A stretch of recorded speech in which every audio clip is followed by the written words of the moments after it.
आप सभी का स्वागत है आपके अपने YouTube channel Gyandeep India channel पर। और आज का टॉपिक है पंचलाइट कहानी का सारांश। आज कराएंगे आपको पंचलाइट कहानी का सारांश, जो कक्षा 12 के लिए बहुत ही महत्वपूर्ण है, चाहे वो साहित्य हिंदी वाले छात्र हों या फिर सामान्य हिंदी वाले छात्र। तो पंचलाइट कहानी किसने लिखी है?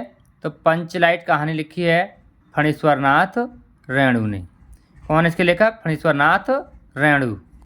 इस कहानी में फणीश्वरनाथ रेणु ने एक पिछड़े गांव का वर्णन किया है। तो आइए वीडियो को शुरू करते हैं।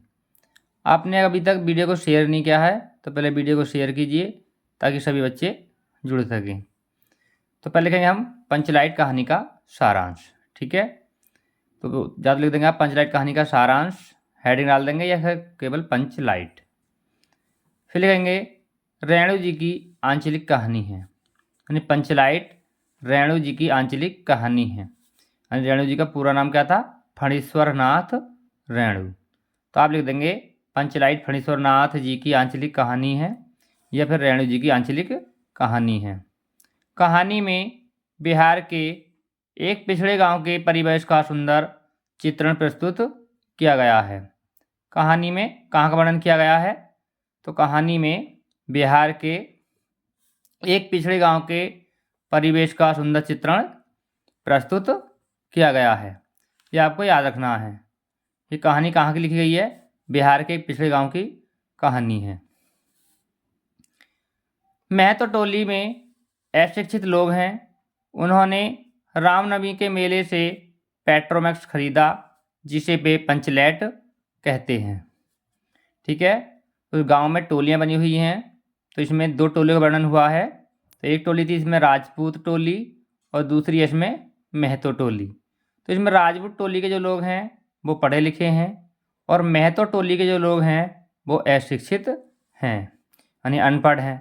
तो उन्होंने रामनवमी के मेले से पेट्रोमैक्स खरीदा, जिसे वे पंचलैट कहते हैं। पंचलाइट को ये सीधे साधे लोग सम्मान की चीज़ समझते हैं। पंचलाइट को क्या समझते हैं? ये सम्मान की कोई चीज़ समझते हैं। पंचलाइट को देखने के लिए टोली के सभी बालक, औरतों और मर्द इकट्ठे हो जाते हैं। यानी जब पंचलाइट खरीद लाते हैं रामनवमी के मेले से, तो उसे देखने के लिए टोली के सभी बालक, औरत और मर्द इकट्ठे हो जाते हैं, यानी एकत्रित हो जाते हैं। सरदार अपनी पत्नी को आदेश देता है कि शुभ कार्य को करने से पहले वह पूजा पाठ का प्रबंध कर ले। और इस टोली में जो सरदार है वह अपनी पत्नी को आदेश देता है कि शुभ कार्य को करने से पहले वह पूजा पाठ का प्रबंध कर ले। फिर लिखेंगे आगे, सभी उत्साहित हैं, सभी प्रसन्न हैं, परंतु समस्या उठती है कि पंचलाइट जलाएगा कौन। पंचलाइट खरीद आते हैं लेकिन उन सीधे साधे लोगों पर पंचलाइट जलाना नहीं आता है। फिर लिखेंगे सीधे साधे लोग पेट्रोमैक्स को जलाना भी नहीं जानते। यानी कोई पंचलाइट कहता है, कोई पेट्रोमैक्स कहता है, कोई पंचलाइट, अनेक नाम से इसको जानते हैं। तो वो सीधे साधे लोग हैं वो इसको जलाना भी नहीं जानते हैं। इस टोली में गोधन नाम का एक युवक है। इस टोली में कौन है? गोधन नाम का एक युवक है, जो इस कहानी का नायक भी है, ठीक है, गोधन। आपको ये नाम याद रखना है, गोधन इस टोली का कौन है? एक युवक है जो इस कहानी का नायक भी है। वह गांव की मुनरी नामक एक युवती से प्रेम करता है। वह गांव की मुनरी नामक एक युवती से प्रेम करता है। मुनरी की माँ ने पंचों से गोधन की शिकायत की थी कि मुनरी की माँ ने पंचों से गोधन की शिकायत की थी कि वह उसके घर के सामने से सिनेमा का गाना गाकर निकलता है। वह जब उसके घर के सामने से निकलता है तो वो कोई सिनेमा का गाना गाकर निकलता है, यानी कोई फिल्मी गाना गाता हुआ उसके घर के आगे से या गली से निकलता है। इस कारण पंचों ने उसे जाति से निकाल रखा है। यानी जिस कारण पंचों ने गोधन को जाति से निकाल रखा है। मुनरी को पता है कि गोधन पंचलाइट जला सकता है। ठीक है, जिस लड़की से वो प्रेम करता था उस लड़की को पता था कि गोधन जो है पंचलाइट को जला सकता है। फिर लिखेंगे आगे, वह चतुराई से यह बात पंचों तक पहुंचा देती है। यानी मुनरी जो है बड़ी चतुराई के साथ यह बात पंचों तक पहुंचा देती है कि गोधन पंचलाइट जला सकता है।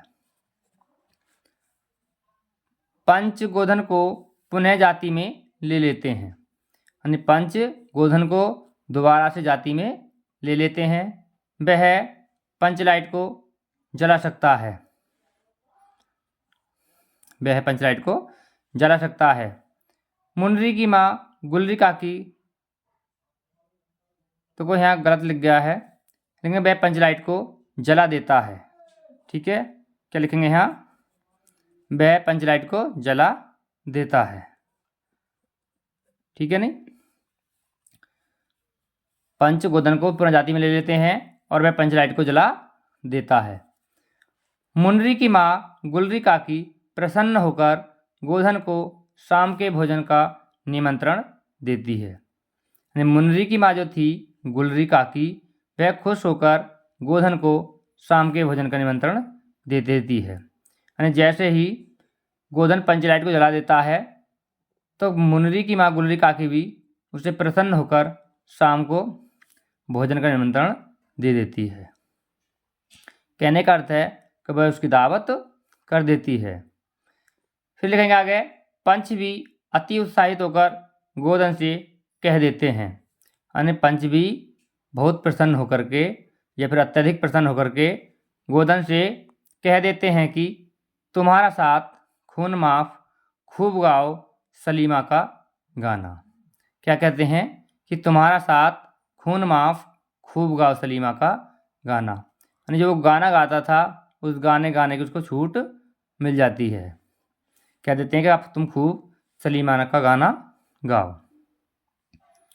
पंचलाइट की रोशनी में लोग भजन कीर्तन करते हैं। यानी पंचलाइट जब जल जाता है तो उसकी रोशनी में या उसके उजाले में लोग भजन कीर्तन करते हैं तथा उत्सव मनाते हैं। ठीक है, तथा उत्सव मनाते हैं। कहानी का कथानक सजीव है। कहानी का कथानक सजीव है। सीधे साधे अनपढ़, ठीक है, सीधे साधे अनपढ़ लोग की संवेदनाओं को वाणी देने में रेणु जी समर्थ रहे हैं।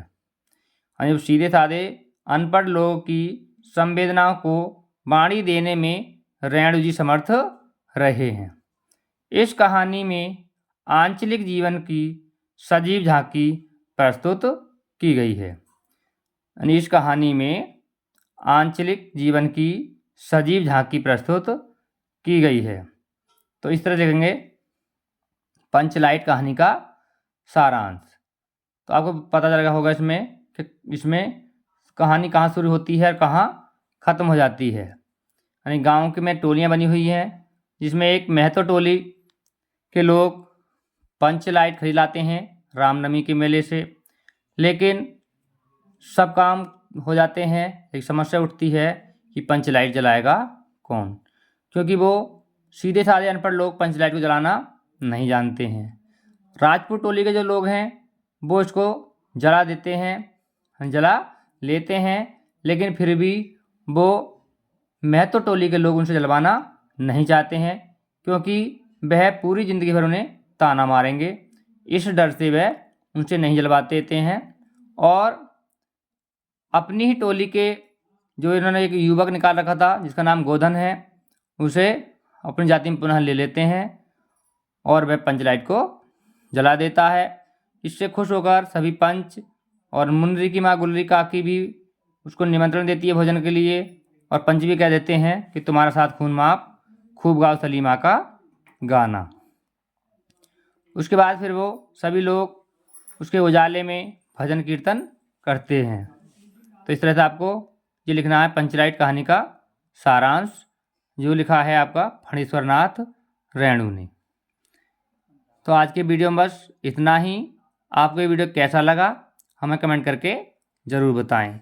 और आप हमारे साथ अंत तक जुड़े रहे, इसके लिए आप सभी का बहुत बहुत धन्यवाद। और फिर मिलते हैं अगले वीडियो में, तब तक सभी दोस्तों को नमस्कार।